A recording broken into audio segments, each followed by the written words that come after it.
আপনারা পাটগ্রামে দেখে ফেলেছেন, আমার আর বলার কিছু নাই। পাটগ্রাম আমাদের চোখের সামনে না। এখন দেশের এই পরিস্থিতি বিরাজ করছে, এমন পরিস্থিতিতে নির্বাচন কিসের, কি নির্বাচন হবে? এই জন্য আগে নির্বাচনের পরিবেশ অবশ্যই তৈরি করতে হবে। এই পরিবেশ তৈরির জন্যই সংস্কারের প্রশ্নগুলো এসেছে।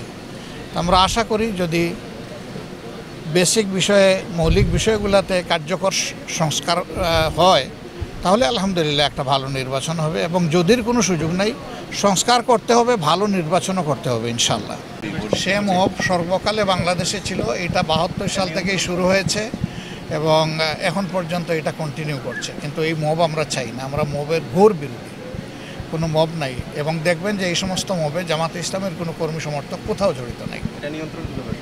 নিয়ন্ত্রণ যাদের লোক তাদেরকে নিয়ন্ত্রণ করতে হবে, এরপরে রাষ্ট্রের দায়িত্ব। শুধু রাষ্ট্রকে সব দিলে হবে না, বিভিন্ন দলের লোক যারা জড়িত আছে ওই দলের মৌলিক দায়িত্ব নিজের কর্মীদেরকে আগে সামাল দেওয়া, এরপরে রাষ্ট্র তার দায়িত্ব পালন করবে পাশাপাশি। এটা নির্মূল করা হবে ইনশাল্লাহ। কোনো মব সহ্য করা হবে না। বিচার একটাই চলবে, বিচার কারো হাতে তুলে দেওয়া হবে না, বিচার থাকবে আদালতের হাতে ইনশাল্লাহ।